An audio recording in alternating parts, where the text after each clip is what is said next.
안녕하세요. 신앙의 근육을 키워주는 신학펀치 시즌2 진행을 맡은 차선아입니다. 제 옆에 두 분 나와 계세요. 오늘 함께 얘기 나눠주실 건데요. 먼저 권영경 교수님. 숭실대학교 기독교학과의 권영경입니다. 네, 김학철 교수님. 네, 안녕하세요. 연세대에서 가르치는 김학철입니다. 네, 반갑습니다. 오늘은 이 본격적인 수다 전에 두 분의 결혼 생활 이야기를 조금 나눠볼까 해요. 표정이 어두우신 거 아니시죠? 아유, 좋습니다. 두 분 결혼 생활 몇 년 하셨어요? 91년도에 결혼했습니다. 제가 태어난 날. 예, 그래서 갑자기 또 그러시네. 그러셨어요? 네네네. 몇 월에 태어나셨어요? 저 12월 몇 월에 결혼하셨나요? 저는 3월 달에 결혼했는데요. 네네. 3월 달, 2091년 3월 고난 주간에 결혼했습니다. 고난 주간에. 예, 고난 주간에. 김학철 교수님은? 네, 결혼 한 번 했고. 한 번 하셨고. 네, 저도 뭐 결혼한 지 20년이 좀 넘었네요. 99년에 했습니다. 네. 잊어버리지 않도록 기념일에 했죠. 5월 5일에. 5월 5일. 네. 그때는 절대 안 잊어버리죠. 무슨 주간이죠? 어린이 주간. 네. 어린이날이죠. 저 이제 돌아오는 그런 개념이 이제 30주년 됩니다. 축하드립니다. 믿으라. 네네. 시간이 빨리 갑니다. 뭔가 서로를 생각하는 그 부부간의 애정이 좀 느껴지는데 오늘 이 얘기를 나눈 이유는 주제 때문이었어요. 오늘의 질문은 크리스천은 논 크리스천과 결혼해도 되나요? 부부 생활 너무 열심히 행복하게 하고 계시고 물론 뭐 부부 생활이 불편함도 있잖아요. 싸움도 있고 할 텐데 그럼에도 불구하고 행복한 결혼 생활은 누구나 꿈꾸는 거잖아요. 그렇죠. 근데 특히 크리스천에게 행복한 결혼 생활에 앞서서 우선 논 크리스천과 결혼해도 되냐 마냐는 정말 큰 문제인 것 같아요. 이런 고민들 주변에서 하는 청년들이나 그런 경우 많죠. 네. 되게 이제 소위 후보가 될 만한 사람들은 있는데 이제 안 믿는 사람인 경우, 그다음에 이제 믿는 사람 중에는 또 딱히 또 이제 마음에 드는 사람이 없는 경우, 그런 경우 이제 고민이 많이 되죠. 네. 그리고 이제 큰 관심사일 수밖에 없죠. 그럴 수밖에 없는 게 이제 한국 교회 같으면 이게 신앙생활하는 게 교회 기독교인이 된다는 게 굉장히 그 나름의 아주 강한 문화를 형성하고 있잖아요. 이게 단순히 그냥 신앙을 갖는다는 걸 넘어서 어떤 독특한 문화를 같이 받아들여야 되는 거죠. 맞아요. 교회에 가서 시간을 많이 보내고 성가대하고 교사하고 뭐 하는 이런. 근데 이게 안 믿는 사람은 참 공유하기 쉽지 않은. 그리고 맞아. 시간이 워낙 많이 들기 때문에 서로 공유가 안 되면 부부가 따로 살아야 되는. 그런 현실적인 어려움이 굉장히 커요. 그렇죠. 그것 때문에 고민하는 사람들도 분명히 많지 않나 싶어요. 신앙이 우리가 그냥 뭐 가볍게 취급할 수 있는 게 아니기 때문에 그 따라서 이제 결혼 문제도 사실은 그렇게 간단한 문제는 아니다라고 보는 게 맞죠. 그런데 성경에 논 크리스천과 결혼하지 말라라는 그 구절이 나오지 않아요? 그게 어디 있죠? 예를 들어서 고린도후서 보면은 너희는 믿지 않는 자와 멍해를 같이 하지 말라. 저의 해석을 우선 예로 들어볼게요. 그러니까 이 구절을 가지고 보통의 해석들은 멍해가 그 소 위에 얹는 막대기잖아요. 근데 소 두 마리가 가는데 방향이 같지 않으면 일이 안 된다는 거예요. 그래서 믿지 않는 사람과는 그 멍해를 같이 하지 말라는 말은 믿는 사람과 만나서 결혼하라. 이렇게 해석하는데 일리 있는 말 아닌가요? 저는 그 구절을 고린도후서 6장 14절이죠. 네. 그 구절을 그렇게 해석한다는데 충격을 받았습니다. 그래요? 네, 그걸 왜 그렇게 해석을 하죠? 저는 넌 크리스천과 결혼하지 말라라고 했을 때 제일 먼저 나오는 말씀이 이런 함께 말씀이에요. 멍해를 매지 말라. 네. 그게 이제 멍해라는 말이 그 주고스라는 건데 그거는 성경에서 그걸 은유로 사용할 때는 통치자들의 통치 아래에 있는 거거든요. 그러니까 그렇게 그런 사람이 같은 멍해를 맬 수는 없는 거잖아요. 그러니까 그런 차원에서 나온 거지. 그게 혼인의 맥락에서 그거를 이해한다는 거는 저는 굉장히 그 성경 해석을 참 창조적으로 하는구나. 그래요?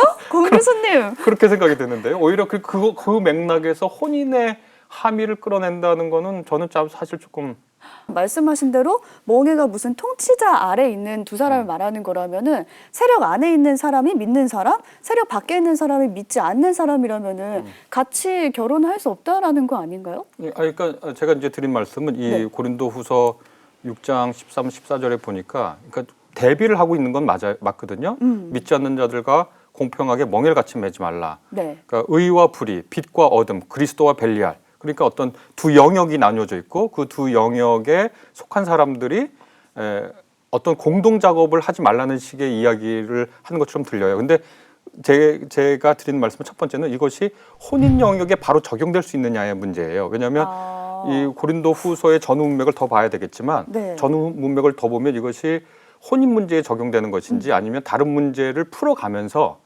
이것을 이렇게 한 건지. 그래서 우리나라 한국교회에 있는 많은 분들이 이 구절을 가지고 비기독교인하고 혼인하는 것을 주저하는 근거 구절로 삼는다면 네. 우리가 주석적 노력이 더 필요하다. 저는 그렇게 생각은 되거든요. 권 교수님, 김 교수님 의견에 어떻게 동의하시나요? 직접적으로 결혼을 염두에 두고 한 얘기는 아닐 수 있어요. 아닐 수도 있다. 근데 이제 바울이 여기서 하는 이야기는 원론적인 건데 신자들의 삶의 영역이 불신자들의 삶의 영역하고 쉽게 합쳐지지 않는다는 얘기를 좀 하고 있는 거고. 네. 그리고 이제 바울이 그 얘기를 하면서 이제 끌고 나오는 게 이제 구약의 언약. 그러니까 하나님이 이스라엘 백성을 따로 이제 골라 택하면서 주변의 이방 민족들하고 갈라서라. 그러니까 구별돼야 된다 하는 얘기를 지금 이렇게 언급을 하고 있거든요. 그러니까 바울이 여기서 말하는 것은 믿는 자들의 공동체의 삶은 불신자들의 공동체의 삶과는 다를 수밖에 없다 하는 얘기를 일반적으로 하는 것이고.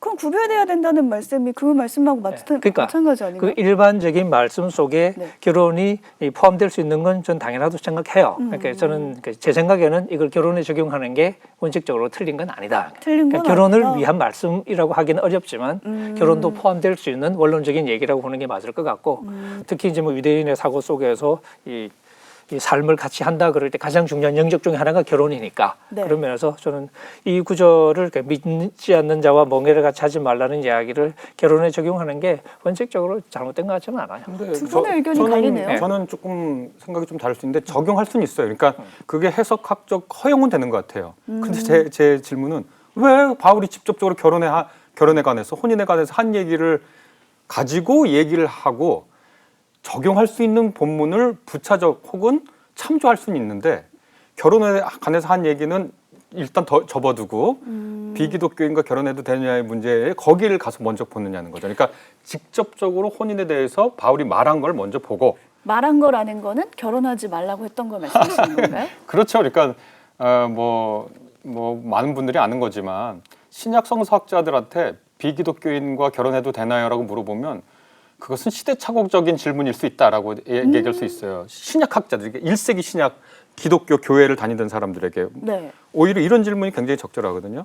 우리가 지금 이때에 결혼해도 되는 건가요?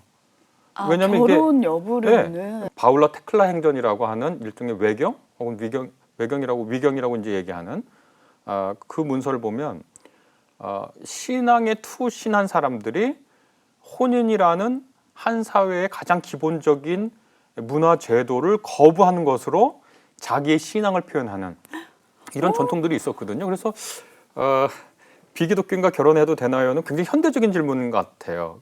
현대적이라기보다도 오늘날의 특정한 문화 속에 있는 기독교인들이 하는 질문 같고 신약 성서에서는 오히려 기독교인이 지금 이러한 때에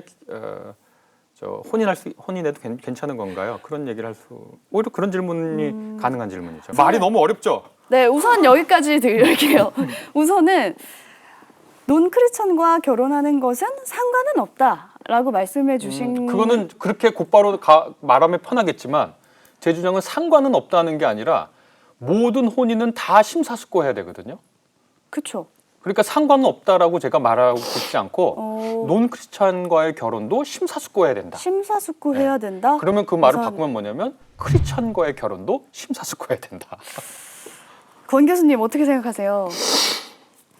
지금 우리는 이제 이런 문제가 중요하지만 사실 바울 당시에는 이제 불신자와 결혼할까 안 할까 문제보다는 이제 이미 결혼 생활을 하고 있다가 예수를 믿는 사람들이 있어서 소위 한쪽 예수를 믿는 거죠. 네. 그래서 배우자가 이제 본의 아니게 이제 소위 불신 결혼한 거와 똑같은 상황이 된 거죠. 그런 경우에 어떻게 해야 되냐 하는 질문이 많이 있었어요.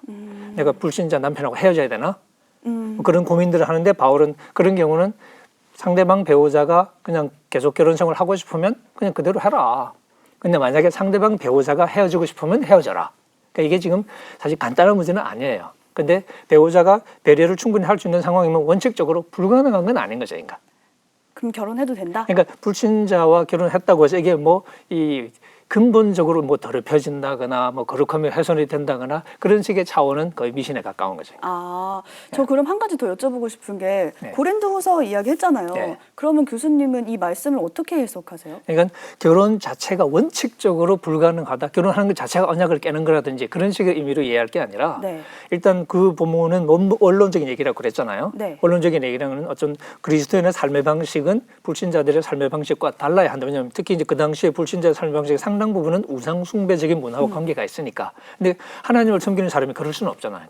그러면서 구분되라는 얘기인데, 그러니까 그런 차원에서 결혼을 생각해 봤을 때는 결혼이 그것을 훼손하는 방식이면 안 되겠죠. 네. 근데 원칙적으로 어쨌든 불신자와는 절대 안 되라는 이야기로 우리가 이렇게 결론 내리는 건 좀 조심해야 된다는 거죠. 아, 그럼 말씀하신 대로 우리가 그냥 논크리스천을 받아들인다면은 결혼을 한다면은 이런 생각을 다시 또 해보게 돼요. 내 배우자가 믿지 않는 사람이잖아요. 그러면은 그 사람은 지옥에 가고 저는 믿는 사람이니까 나중에 천국을 갈 거 아니에요. 그럼 평생을 함께 해온 부부가 각자 죽어서 다른 곳으로 가게 되는 건데 그럼 저의 입장에서는 너무 슬픈 이야기 아닌가요? 그래서 우리가 더 크리스천과 만나고 싶어 하는 건 아닌가요?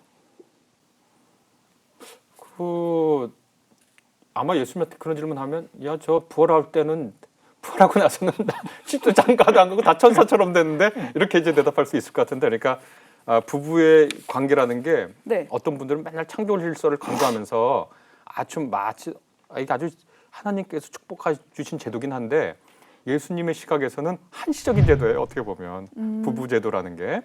여기에 대해서 권 교수님의 생각은 어떠세요?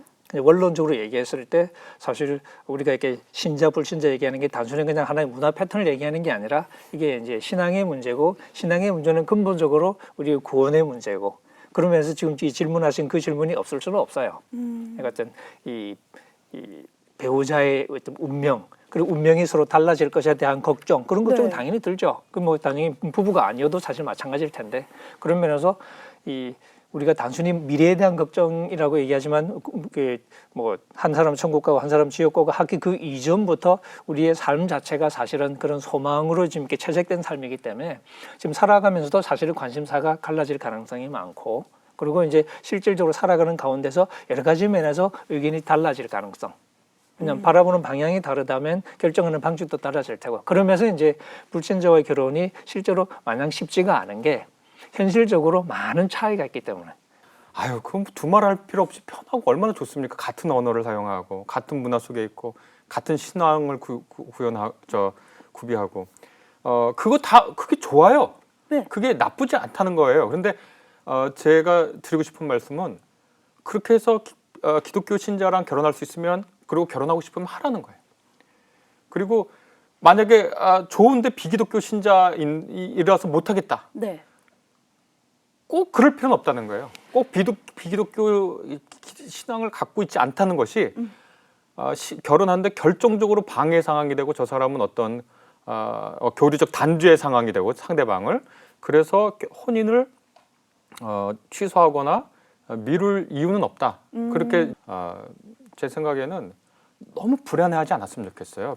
비기독교인과의 결혼도. 왜냐하면 이게 하나님의 역사 안에 있는 건데 그거를 다 그냥 우리가 그냥 다 조건을 맞추려고 그러는 거예요. 어떻게 보면. 그래서 저는 누군가를 사랑하는 마음 품는 거 그건 너무 귀한 거고 누군가 사랑하자고 결단하게 되는 거 네. 그게 어떻게 손쉽게 찾아오는 일이겠어요? 그렇다면 신앙과 더불어 그것을 생각해야지 신앙 때문에 그 찾아온 사랑의 마음을 무시해버리는 거는 그렇게 뭐라 그럴까요? 그걸 교조적이라고 표현을 해야 할까? 어떤 문자적으로라고 표현할까? 그런 식의 태도를 굳이 갖지 않으셔도 된다.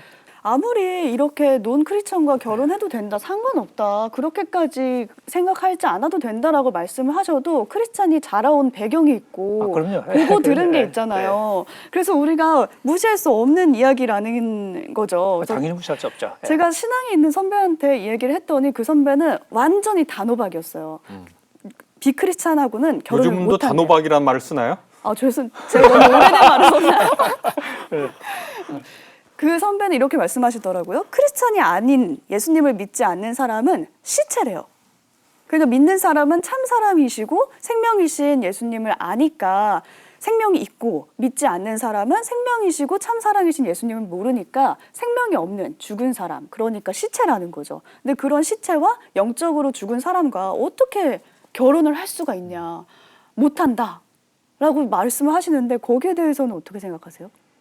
그런 게 이제 우리가 좀 이렇게 결혼 자체를 지나치게 신성시하는, 신성시하는? 결혼을 좀 이렇게 우리 성경이 말하는 것보다는 훨씬 더 큰 가치를 부여하는. 아까 우리 김학교 교수님 얘기했지만 사실 예수님도 그러고 바울이 좀 더 선명하게, 바울 같은 경우는 원칙적으로 결혼은 안 하는 게 좋다. 여러 가지 이유로 네. 안 하는 게 좋은데, 근데 이게 사람이라는 게 또 이제 성욕이 있는 존재고 몸뚱이를 가진 존재이기 때문에 이게 안 하는 상태가 훨씬 더 나쁜 상태가 될 수 있거든요. 그런 경우는 결혼하는 게 좋다. 그러니까 해도 죄 짓는 건 아닌데 안 하는 게 훨씬 더 좋다, 이런 입장이죠. 네, 그런 이 얘기를 하면서 아까 이제 제가 이 불신, 이 소위 그 남편이나 아내가 이제 그 생긴 경우, 그러니까 이제 한쪽이 이제 예수를 믿은 경우죠. 네. 그런 경우 얘기할 때 바울이 굳이 갈라지려고 하지 마라. 그러니까 상대방이 원하면 몰라도 그러지 않으면 그냥 같이 살아라라고 얘기하면서 이제 혹시 뭐 이렇게 상대방을 구원할 가능성이 있을 수도 있고 없을 수도 있겠지만 어쨌든, 그다음 또 한 가지 이제 얘기하는 게, 그러면 우리 남편이 안 믿는데, 네. 그럼 우리 자식은 그럼 부정한 거 아닌가? 그게 아마 그 선배가 하신 고민하고 비슷한 그 사유일 수 있어요. 남편이 시체인데. 예. 그럼 내 자식도 그러면 부정하잖아. 그러니까 바울이 그런 생각을 단호하게 거절하거든요. 바울은 거절한다. 오히려 믿는 너로 인해서 믿지 않는 배우자가 거룩해지는 것이고, 그래서 너희 자녀도 거룩하고, 거꾸로 가는 거죠. 그러니까 그 예전에 뭐 마커스 보그인가 뭐 이런 분이 한 얘기가 있는데 재밌는 얘기를 했어요. 그 바리새인들의 정치학은 정결의 정치학이라는 거예요. 거룩의 정치학. 거룩하다는 건 뭐냐면 따로 구분된다는 거거든요. 구분된다는 건 뭐냐면 이물질을 제거하는 거예요. 더러운 걸 제거하면 순수해지잖아요. 네. 거룩해지고 정결해지고. 근데 그게 꼭 맞는 비유인지 모르겠는데 예수님은 사랑의 정착을 얘기했다는 거예요. 사랑은 뭐냐면 옮겨주는 거잖아요. 그러니까 바리새인들의 얘기는 죄인과 세리를 분리해내는 거죠, 공동체에서. 근데 예수님은 기껏 바리새인들이 죄인과 세리를 분리해놨더니 예수님이 거기 찾아가서 그들과 함께 먹고 마시고 내가 죄인을 부르러 왔다 이렇게 얘기하면서 그들이 쫓겨났던 식탁으로 다시 그들을 불러들이거든요. 그래서 혼인을 기독교인과 혼인해도 되나요라는 질문은 어떻게 보면 네.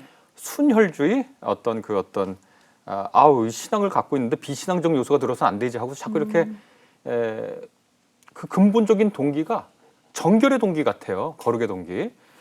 근데 아까 우리 권 교수님 또 바울 소개하면서 말씀하셨던 그 얘기는 너로 인해서 구원의 기회가 될 수 있다라는 어떤 보다 자신감 있는 선교적 혹은 사랑이 전해지는 통로로서의 구실 이런 걸 할 수가 있죠. 그래서 이른바 넌 크리스천, 그러니까 비기독교인하고 결혼한 사례가 여럿 있는데요. 네. 대표적인 사례가 저희 아버지하고 어머니 사례거든요. 저희 아버지는 증조부 때 예수를 믿기 시작했어요. 그러니까 증조부. 예, 저희 아버지 때가 3대째였던 거예요, 벌써. 대대로. 그런데 이 월남에서 결혼을 했는데 비기독교인하고 결혼했거든요. 저희 어머니.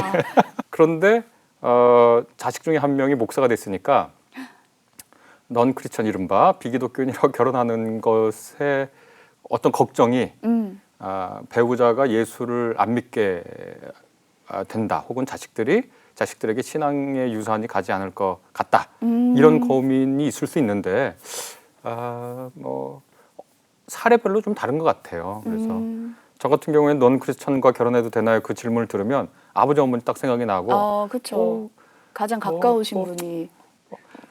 넌 크리스천이 힘들겠지만 해도 되겠다라는 생각을 좀 해보긴 합니다. 저희 아버지가 그렇고 어머니가 그랬다 그러는데 어머니가 훨씬 복음적으로 사시는 희생과 인생을 동요로 사시는 어머니고. 저 그것도 궁금했어요. 하나님의 사람이 아닌데 믿지 않는 사람인데도 불구하고 하나님의 성품을 드러내는 게 가능한 건지. 우리부터 하나님의 형상으로 물론 훼손됐다고 네. 이렇게 고백을 하지만 하나님의 형상의 가능성이 있으니까 저는 뭐 충분히 가능하다고 생각하고 우리가 저는 가끔 이런 얘기해요. 이게 뭐 누군가는 어디 댓글 달아서 어떤 분은 뭐라 그럴지 모르겠지만 하나님은 기독교보다 크다. 아, 제 선생님의 은유를 들면 선교사가 하나님 등에 업고 들어오지 않았다 우리나라에. 이미 하나님의 섭리와 역사 속에 우리나라가 있었던 거죠. 그러니까 그럼 기독교 있기 전에 유대교에서 하나님 역사하신 거, 그러니까 우리가 그렇게 넓게 보고 크게 보고 그러면서도 예수 그리스도를 통해 전해진 그 구원의 진리와 복음, 그 가치를 우리가 높게 아주 존중하고 신앙하지만 네. 하나님의 진리와 그 크심에 대해서 우리가 기독교로 한정해 버리는 것은 그렇게 할 이유는 굳이 없다. 그러면 이 말씀을 좀 여쭤보고 싶은데 고린도전서 13장에 보면은 이런 말이 있잖아요. 천사의 말을 하더라도 사랑이 없으면 울리는 꽹과리에 불과하다. 자기 몸을 불사르게 내어줄지라도 사랑이 없으면 자기에게 아무 유익이 없다. 이 말은 아무리 큰 선행을 하더라도 예수님을 만나지 않은 상태라면은 너무 무의미한 거다라고 말하고 있는 거잖아요. 뭐 바울에 대해서는 뭐 제가 권 교수님의 뭐 비하면 아무것도 모르는 사람인데 그래도 그렇게 읽는 독법이 놀랍습니다. 아니 이거 아니에요? 왜냐하면 울리는 꽹과리에 불과하다. 지금 제 기억으로는 고린도전서 12장부터 14장은 고린도 교회에 있었던 은사, 카리스마타 그걸 다루는 곳이고 그게 이제 방언하고 예언에 관련된 문제를 쭉 다루는 거예요. 그러니까 고린도 교회의 그 은사라는 건 뭐냐면 하나님으로부터 온 선물, 하나님으로부터 온 재능이거든요. 그 기프트라는 그래서 죄송합니다. 찾아보면 gift from God 이렇게 돼 있거든요. 카리스마라는 게. 그러니까 기프트라는 말이 재능이란 뜻도 있고 선물이란 뜻도 있잖아요. 네. 그래서 고린도 교회 어떤 사람들은 뭐 방언하고 어떤 사람은 예언하고 뭐 어떤 사람은 뭐 지식이 많고 그러니까 고린도 교회가 혼란한 거예요. 그러니까 뭐 12장과 14장에서 쭉 바울이 다니면서 최고의 카리스마, 최고의 하나님으로부터는 선물과 재능은 뭐냐면 사랑이라는 거예요.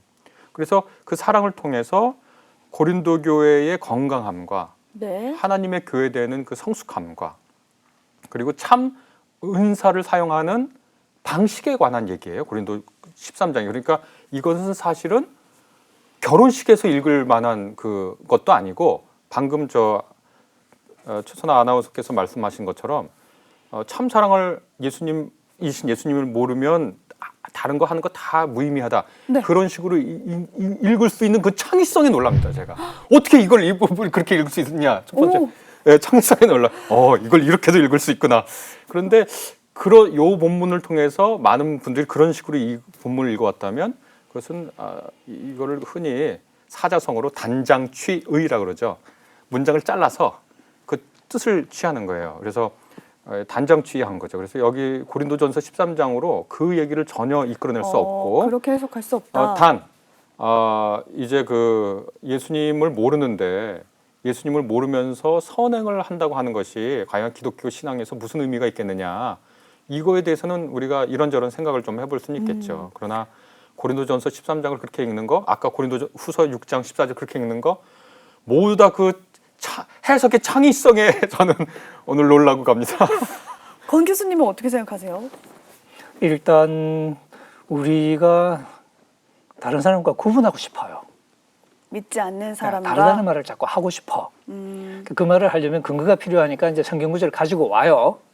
그러다 보니까 이제 무리수를 두는데 아까 지금 이제 고린도전 13장을 인용하면서 질문을 했는데 네. 재미있게도 1절, 2절, 3절이 있는데 2절은 쏙 빼놓고 1절, 3절만 인용을 했어요. 그래요? 예.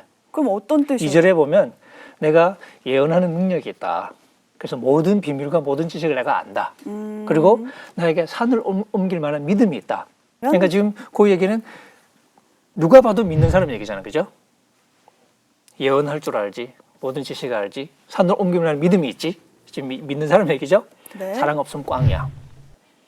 그러면 이 얘기가 믿는 사람이 하는 얘기라는 네, 지금 건가요? 김학준 박사님 하신 얘기도 그런데 일단 고린도 전서가 교회 보낸 편지예요. 교회 문에 고린도 교인들한테 야단치는 편지예요. 야 이놈들아 하고. 이 고린도 교인들이 방언이나 이렇게 예언이나 이런 거 가지고 하도 난리를 쳐대니까 사랑 없으면 다 꽝이야라고 지금 하는 얘기거든요. 네. 그러니까 이게 지금 믿는 사람과 안 믿는 사람은 이게 그 사이에는 건널 수 없는 강이 있는 거 이런 얘기가 아니고 교인들이 야단치는 얘기고 지금 얘기하신 것처럼 정말로 믿는 사람과 믿지 않는 사람 사이에는 뭔가 근본적인 어떤 차이가 있는 거냐? 어떤 면은 있겠죠. 그게 이제 하나님의 은혜의 선택일 텐데, 근데 우리는 이 하나님의 은혜의 선택을 과장하는 거예요. 자꾸 확대해서 가는 거지. 그래서 우리의 일상적인 삶에, 근데 우리 일상적인 삶은 안 믿는 사람과 공유하고 있는 거거든요. 우리 몸뚱아리는 똑같아요. 똑같은 네. 사회에서 살고, 그러니까 다를 게 없는 거니까. 굳이 겹치는 부분이 있다면 도덕적인 차원일 텐데, 그분 안 믿는 사람들의 윤리나 우리 믿는 사람 윤리가 다르지 않거든요. 그러니까 그 부분들 우리가 뭔가 근본적인 차이가 있다고 자꾸 이제 무리수를 두는 거죠. 그러니까. 그러면 설교의 측면의 탓도 좀 하고 싶은데 예. 설교에서도 이런 말씀을 들면서 예수 안 믿으면 다 필요 없어 하면서 막 소리 지르고 호통치시는 분들도 계시잖아요. 그런 이야기의 설득력의 이제 가장 바닥을 이제 이렇게 짚어보자면 결국 궁극적으로 이제 예수를 안 믿는 사람들, 믿음이 없는 사람은 결국은 이렇게 구원을 경험하지 못할 것이다. 그런 이야기 때문에 이제 설득력이 있는 걸 테고 그게 완전히 틀렸다라고 말은 못 하겠죠. 하지만 문제는 않았지만. 우리가 그걸 어떻게 끌고 가냐면 오늘 우리가 경험한 일상 속에서 불신자와 공유하는 현재의 삶의 경험 속에서도 우리는 자꾸 이렇게 삶의 질을 구분하고 싶은 거예요. 우리는 그 사람, 다른 사람보다 훨씬 더 수준 높은 삶을 살고 있다는 듯이 말하고 싶어 하는 거죠. 네. 근데 실제로 그러냐? 그러지 않거든. 제 경험을 봐도 그러지 않고. 그래서 우리는 이제 예를 들면 안 믿는 사람은 아무리 훌륭한 일을 해도 결국은 이게 믿음 밖에서 한 거기 때문에 의미가 없다. 그런 얘기를 저도 많이 듣고 자랐거든요. 의미가 없냐? 의미가 없긴 뭐가 없어. 그 사람 때문에 얼마나 많은 사람이 살았는데. 근데 오히려 교회 다니는 사람들은 무관심하더라고. 그럼 어떻게 되는 거냐? 그러니까 우리의 지금 이 소위 잘못된 행동을 정당화하는 수단이 되는 거죠.